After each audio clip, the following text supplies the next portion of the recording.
The spaceship Concordia floated quietly in space between two star systems. It looked like a peaceful island in a sea of danger and war. Cultural expert Michael Torres stood by the big window, watching a scary alien ship come closer through the thick glass. Even from far away, the Valkyrian warship looked frightening. Its metal body was covered with powerful weapons that could destroy whole planets, and its sharp design showed that these aliens had taken over the galaxy by being stronger and more violent than everyone else. "First time seeing a Valkyrian battleship so close?" asked Ambassador Elena Vasquez. She walked up to him carrying a hot cup of coffee and looking worried. Michael nodded and checked his translation machine one more time. "The reports we read don't show how huge it really is. That ship could probably beat our whole navy by itself, which is exactly why these peace talks are so important," Elena said in a serious voice. "The Valkyrian Empire has been moving toward human space for 20 years. It's better to talk now than wait for them to decide we're worth attacking." Through the window, they watched the massive alien ship connect with Concordia's docking bay. Everything was done with perfect military skill. No wasted movements, no extra talking, just smooth teamwork that showed hundreds of years of strict training. "What do we know about their group?" Michael asked, looking at his notes on his tablet. "Led by Commander Zoralyn Vex," Elena answered, and Michael heard the worry in her voice. "She's very important. 40 years in the military, personally responsible for conquering at least 6 star systems, and people say she has never lost a single fight." Michael looked up from his notes with concern. "They sent a conqueror to peace talks?" "They sent their best representative," Elena corrected him. "In Valkyrian culture, military success is the only thing that matters for leadership jobs. Commander Vex has the power to make real agreements because she's proven herself in battle." The docking finished with a loud clang that shook through Concordia's hull. Michael watched as the airlock lights changed from red to green, showing that both ships now had the same air to breathe. "Remember," Elena said quietly, "Valkyrians think showing emotions is weak. Keep talks formal, professional, and short. And whatever you do, don't stare at their body changes. They think it's either a challenge or an insult." Michael nodded, though he wondered how anyone could avoid staring at beings who had cut open their bodies and put in machine parts to make themselves better at war. The intelligence files had pictures of Valkyrian warriors whose bodies had been changed with metal and computer parts that gave them superhuman strength, speed, and stamina. The first members of the Valkyrian group came out of the airlock walking like perfect soldiers, making Concordia's security guards look sloppy. They wore fancy armor that was both ceremonial and useful, its dark metal surface covered with symbols that Michael's cultural training told him were battle honors and conquest records. But when Commander Zoralyn Vex entered the reception area, everyone else seemed to disappear into the background. She stood almost 7 feet tall, her body enhanced by machine parts that showed as silver lines under her skin. Her hair was black mixed with early silver, pulled back tight in a severe style that emphasized the sharp angles of her face. The pointed ears that marked her as Valkyrian were decorated with small metal studs that Michael realized were probably sensor enhancement implants. What struck him most, however, were her eyes. A pale blue color that seemed to study every detail around her like a predator. When her gaze swept across the human group, Michael felt like he was being judged as either a possible threat or something not worth worrying about. "Commander Vex," Ambassador Vasquez said, stepping forward with carefully practiced diplomatic manners. "Welcome aboard Concordia. We're honored to have you here." Commander Zoralyn tilted her head exactly the minimum amount required by formal courtesy. "Ambassador," she replied, her voice carrying the kind of authority that expected immediate obedience. "I trust the facility will be adequate for our discussions." Michael turned on his translation equipment, noticing how the universal translator had trouble with the subtle tone changes in Valkyrian speech. His job was to watch communication accuracy and step in when cultural differences might cause misunderstandings, a role that required him to observe the alien group closely without seeming rude. As the formal introductions continued, Michael found himself studying Commander Zora Lynn with professional interest. Her every movement was economical and purposeful, like a weapon that had achieved perfect balance. When she spoke, other Valkyrians listened with the kind of attention that suggested absolute respect for her authority. But Michael also noticed details that others might miss. The way her hands stayed perfectly still at her sides, as if she were deliberately stopping any gesture that might seem casual or relaxed. The careful distance she kept even from her own people. The way her eyes never quite focused on any one person for more than a few seconds, as if long contact might reveal something she preferred to keep hidden. "If I may," Commander Zora Lynn said, addressing the group with formal precision, "I would prefer to begin real discussions immediately rather than engaging in extended social talk." Ambassador Vasquez nodded diplomatically. "Of course, we have prepared detailed briefings on human territory boundaries, trade relationships, and defense capabilities." "Acceptable," Commander Zora Lynn replied. "My staff will review your materials and provide our response within standard time limits." As the groups began moving toward the conference rooms, Michael found himself walking near the Valkyrian commander. Up close, he could see the detailed work of her machine enhancements, neural interface ports along her spine, underskin armor plating that provided protection without limiting movement, and sensory changes that probably gave her enhanced situational awareness.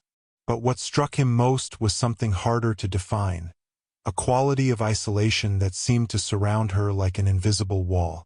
Despite being surrounded by her own people and honored by their obvious respect, Commander Zora Lynn moved through the diplomatic reception like someone who was fundamentally alone. "Impressive technology," Michael commented quietly, gesturing toward the translation equipment he carried. "Though I'm finding some interesting variations in Valkyrian language patterns that aren't in our cultural databases." Commander Zora Lynn glanced at him with what might have been surprise. "You study our language?" "Cultural communication is my specialty," Michael replied. "I'm fascinated by the way different species use subtle variations in tone and word order to convey meaning that direct translation often misses." For just a moment, Commander Zora Lynn's expression shifted, a brief flicker of what might have been curiosity before her professional mask returned. "Most alien species find our communication patterns efficient rather than fascinating." "Efficiency can be beautiful in its own way," Michael said, then immediately wondered if he'd crossed some cultural boundary. But Commander Zora Lynn simply nodded once and continued toward the conference room, leaving Michael with the distinct impression that he'd witnessed something significant, a moment when the legendary Valkyrian commander had almost, but not quite, allowed herself to seem genuinely interested in another person's perspective. The first 3 days of talks revealed the systematic efficiency that had made the Valkyrian Empire such a powerful force in galactic politics. Commander Zora Lynn approached every discussion with the same methodical precision she probably brought to military campaigns, analyzing human positions, finding weaknesses, and suggesting solutions that gave Valkyrians the most advantages while offering minimal concessions. Michael found himself assigned to work directly with the Valkyrian communication specialists, fixing translation difficulties that came up when technical concepts didn't translate cleanly between species. The work brought him into frequent contact with Commander Zora Lynn, who personally reviewed every communication method to ensure accuracy. "The human concept of recreational activity requires clarification," she said during one of their technical sessions, reviewing a cultural exchange proposal that had gotten stuck in semantic confusion. "Our translation systems interpret this as non-productive time allocation, which seems inefficient." Michael looked up from his linguistic analysis display, struck by her matter-of-fact tone. "Recreation isn't about productivity," he explained. "It's about personal enjoyment, relaxation, activities that people do simply because they find them fulfilling. Commander Zoralin studied him with the same analytical attention she brought to military briefings. Fulfilling in what sense? How does non-productive activity contribute to operational efficiency or social stability? The question revealed something that Michael found deeply disturbing. It doesn't have to contribute to anything external, he said carefully. People need downtime, personal interests, things that make them happy just for the sake of happiness. Happiness, Commander Zoralin repeated as if testing an unfamiliar concept. Your psychological profiles suggest this emotional state improves long-term performance and social unity. Michael stared at her, beginning to understand something terrible about Valkian culture. Commander, when you're not on duty, when you have free time, what do you do? She looked genuinely puzzled by the question. Free time is allocated for equipment maintenance, physical conditioning, tactical study, and strategic planning. Personal efficiency must be maintained at optimal levels. But what do you do for fun? Michael pressed. What activities do you enjoy? Commander Zoralin was quiet for so long that Michael wondered if he'd accidentally asked something offensive. When she finally spoke, her voice was carefully neutral. Enjoyment is not a relevant factor in optimal performance. Valkian conditioning eliminates such distractions. The word conditioning made Michael's blood run cold. You were trained not to enjoy things? We are trained to find satisfaction in duty fulfilled and objectives achieved, Commander Zoralin corrected. Personal preferences introduce inefficiency and emotional instability. Michael found himself looking at her with new eyes, seeing past the legendary warrior to someone whose entire emotional range had been systematically suppressed. Commander, can I ask you something personal? She tensed slightly, as if personal questions were potential attacks. Within appropriate parameters. When you were a child, before your military training began, what made you happy? The question seemed to hit Commander Zoralin like a physical blow. Her carefully maintained composure flickered, and for just a moment, Michael saw something raw and vulnerable in her pale blue eyes. She began, then stopped. Childhood conditioning begins at age 5 in Valkian society. Individual preferences are redirected toward socially productive channels before they can develop into inefficiencies. Michael felt sick. You don't remember being happy as a child? Happiness is not a military asset, Commander Zoralin replied, but her voice lacked its usual authority. Valkian success depends on discipline, focus, and emotional control. Their conversation was interrupted by urgent communications from the Valkian fleet. Michael watched as Commander Zoralin transformed back into the military leader her people expected, processing tactical information with flawless efficiency while coordinating responses to what appeared to be internal political pressures. Commander, her aide reported, the hardliner faction is demanding immediate termination of negotiations. They consider peaceful contact with aliens a sign of weakness that undermines imperial authority. Commander Zoralin studied the tactical displays with professional detachment. What are their fleet positions? Moving to aggressive postures in 3 sectors, the aide replied. They're prepared to demonstrate Valkian strength if the negotiations continue. Michael watched Commander Zoralin process this information and realized he was witnessing the loneliest decision-making process he'd ever seen. No advisors offering different perspectives, no colleagues to discuss options with, no friends to provide emotional support. Just a single individual carrying the weight of potentially galaxy-spanning consequences without any personal connections to help bear the load. Inform the hardliner faction that negotiations will proceed according to my authority as fleet commander, she decided. If they wish to challenge my decisions, they may do so through formal military channels. The aide departed to relay her orders, leaving Michael alone with Commander Zoralin. As she continued studying tactical projections, He could see the exhaustion in her posture, the way her enhanced reflexes couldn't hide the accumulated fatigue of someone who had spent decades carrying impossible responsibilities. "Commander," he said quietly, "are you all right?" She looked at him with surprise, as if no one had ever asked her such a question. "My operational capacity remains within acceptable parameters." "I didn't ask about your operational capacity," Michael said gently. "I asked about you." Commander Zoralin stared at him for a long moment, and Michael could see her struggling with concepts that her culture had never allowed her to develop. "I am functional," she finally said, the admission seeming to cost her significant effort. "Functional isn't the same as all right," Michael pointed out. "When did you last have someone ask how you were feeling just because they cared about your well-being?" The question seemed to break something inside Commander Zoralin. Her carefully maintained military bearing wavered, and Michael saw something that shook him to his core. Behind all the machine enhancements and legendary combat skills, she looked utterly lost. "No one asks such questions," she said quietly. "It would serve no tactical purpose." Michael found himself taking a step closer, drawn by an impulse to offer comfort to someone who had clearly never received it. "Maybe tactical purpose isn't the only thing that matters."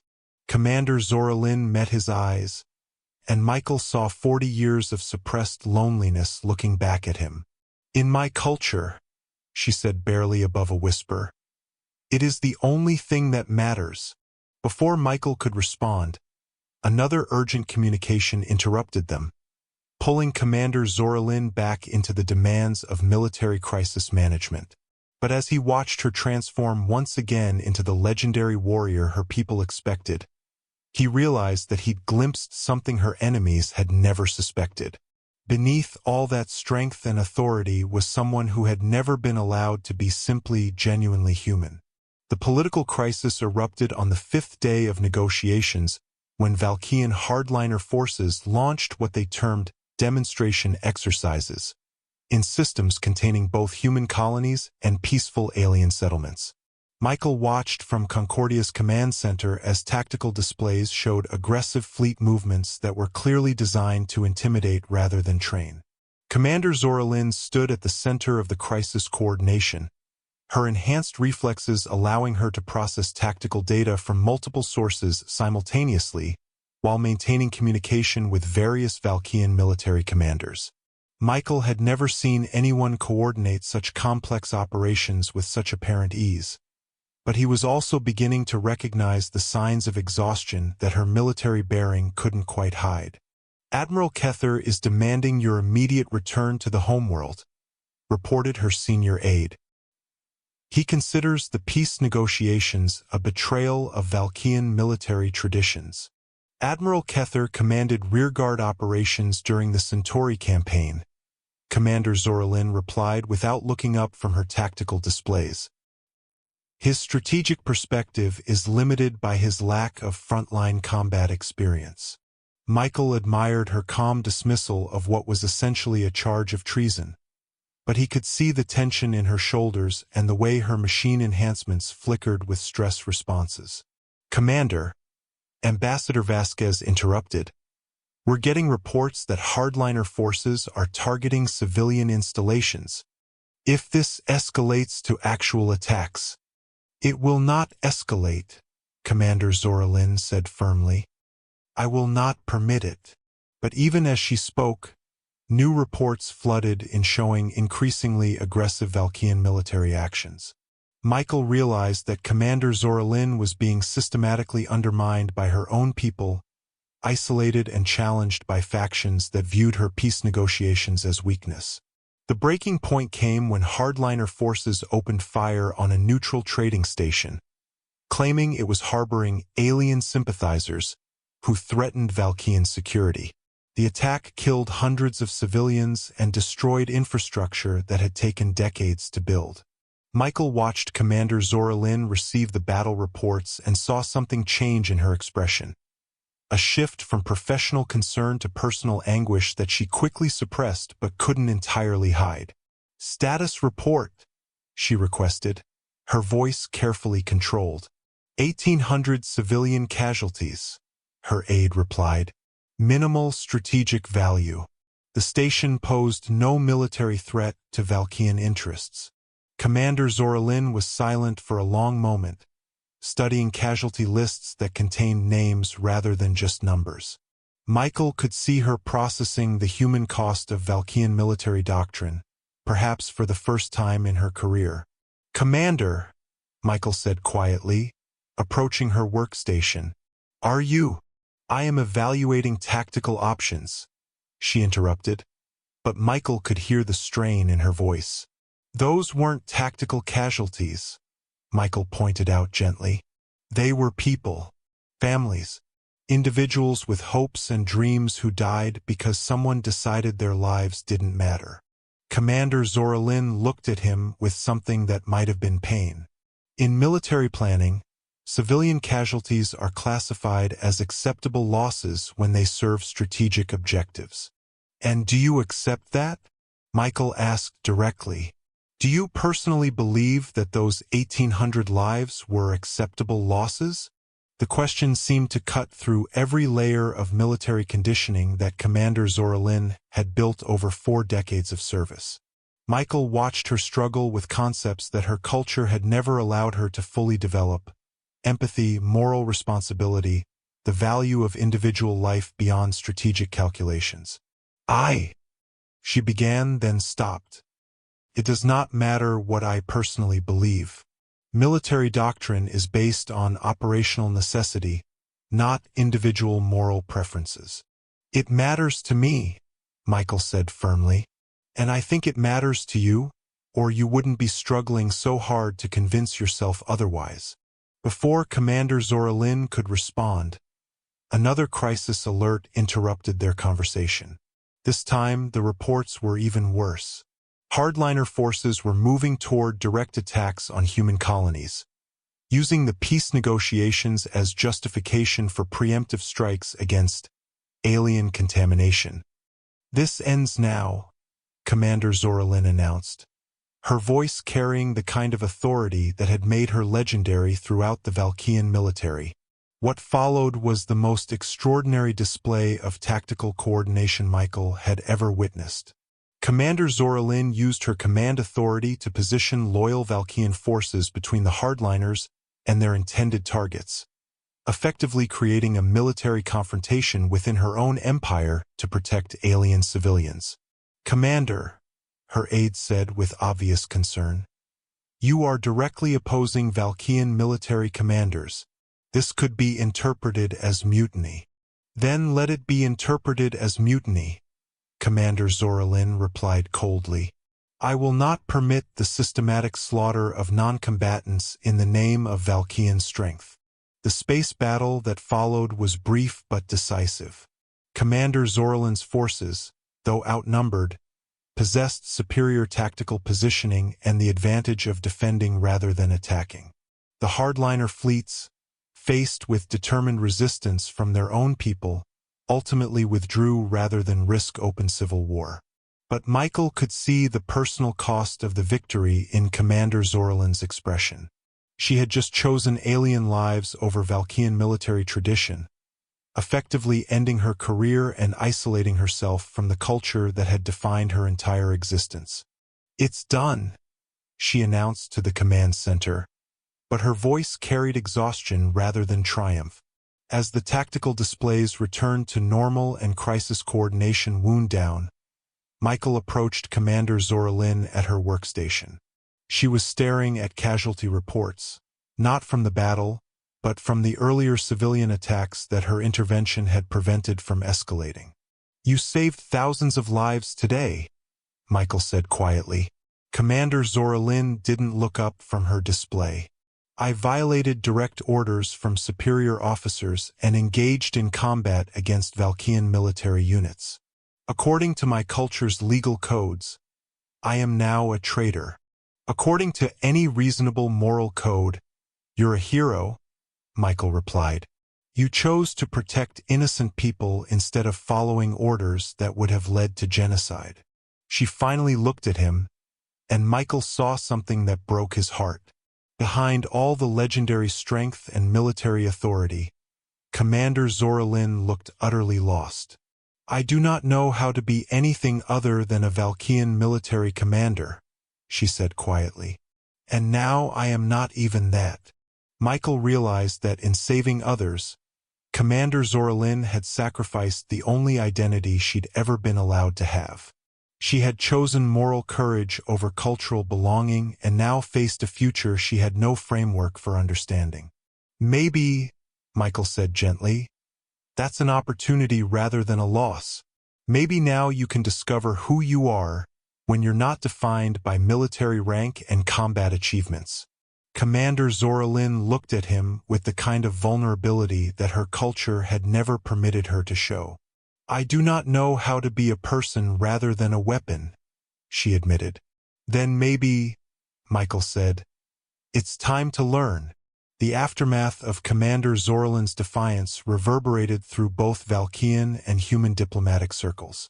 Within hours of her military intervention, she received formal notification that her command authority had been revoked and that she was to consider herself exiled from Valkyrian space, pending a military tribunal that would likely sentence her to death for treason. Michael found her alone in one of Concordia's observation lounges, still wearing her formal armor but somehow seeming smaller than before. She stood at the vast window looking out at the stars, and for the first time since he'd met her, she didn't look like a legendary warrior. She looked like someone who had lost everything familiar and was trying to figure out what came next. "The Valkyrian delegation is departing within the hour," she said without turning around. "The peace negotiations are officially terminated." Michael moved to stand beside her at the window, close enough to offer companionship but far enough to respect her obvious need for space. "What about you?" "I have been granted temporary asylum aboard this vessel while Earth Command determines whether I qualify for political refugee status."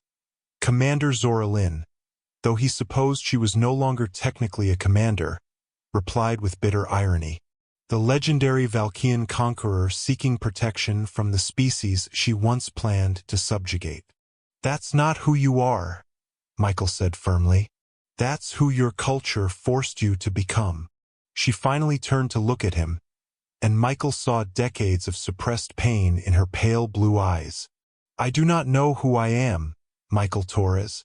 For 40 years, I have been defined entirely by military rank, combat achievements, and service to the Valkyrian Empire. Remove those elements, and I am nothing." The desolation in her voice broke Michael's heart. "That's not true." "Is it not?" she challenged, her voice rising with what might have been desperation. "What am I if not a military commander? What value do I possess if not my ability to win battles and conquer territories?" Michael looked at her, really looked at her, seeing past the machine enhancements and legendary reputation to the person who had been systematically prevented from developing any sense of personal worth beyond military utility. "You're someone who chose to protect innocent lives when it cost you everything," he said quietly. "You're someone who questioned orders that violated your conscience, even though questioning authority went against every aspect of your conditioning." He stepped closer, his voice growing stronger as he continued.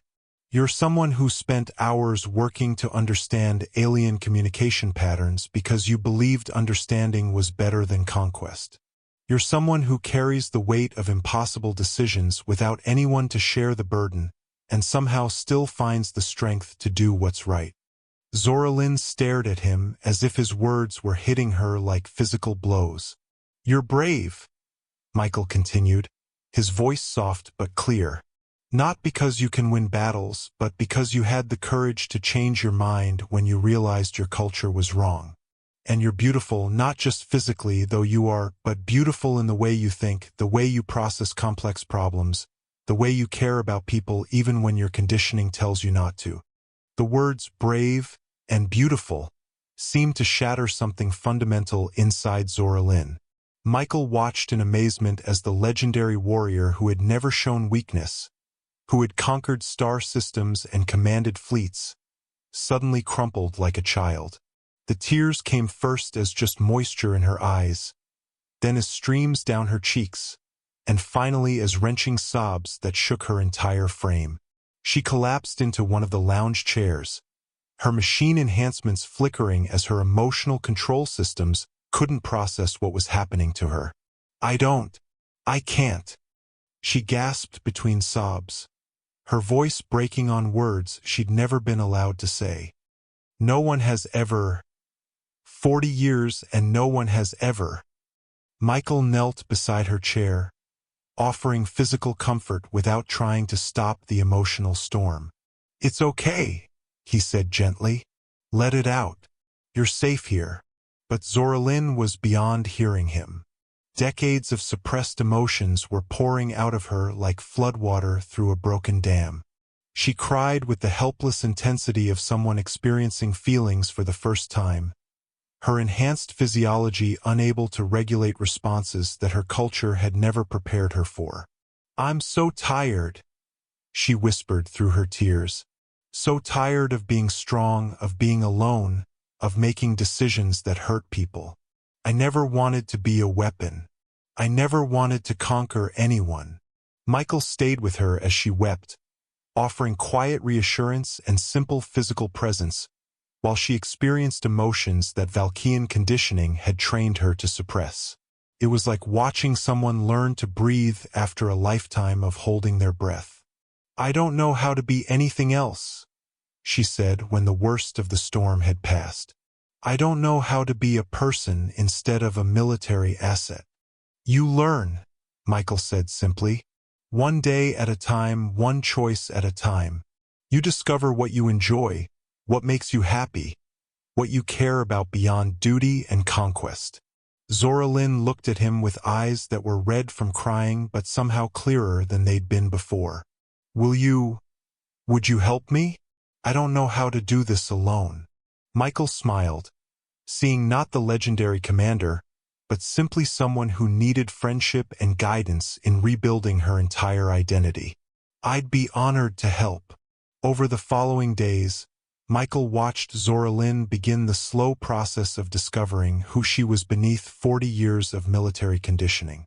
She asked questions about human customs she'd never been allowed to explore, tried foods that existed purely for pleasure rather than nutritional efficiency, and even laughed at jokes, something that seemed to surprise her as much as it delighted him. The transformation was gradual but remarkable.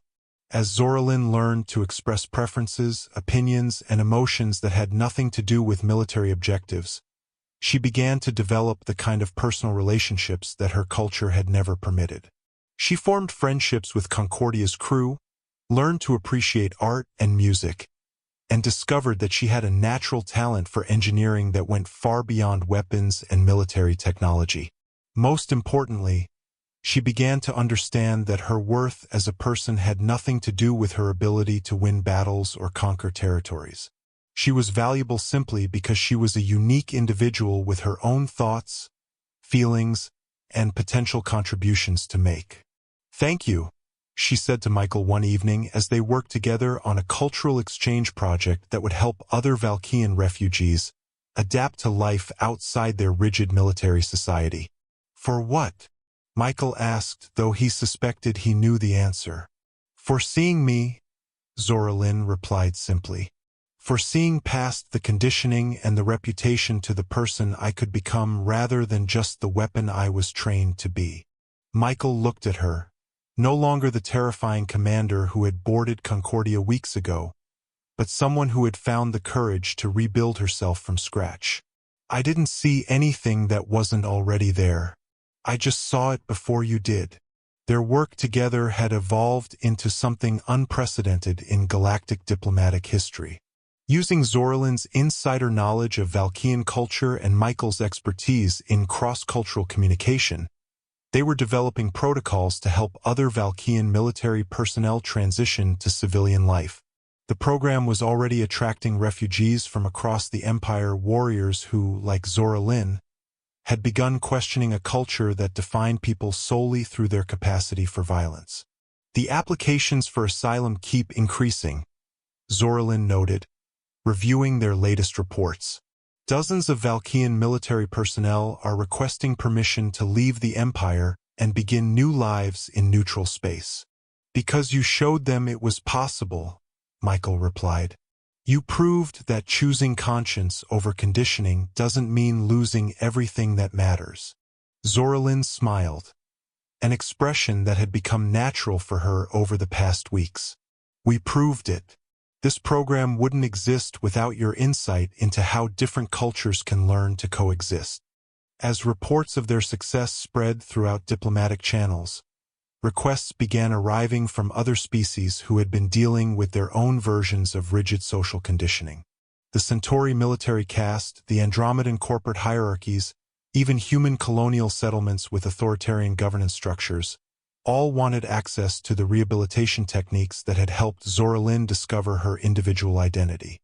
We're accidentally starting a revolution, Michael observed, scrolling through communications from across the galaxy.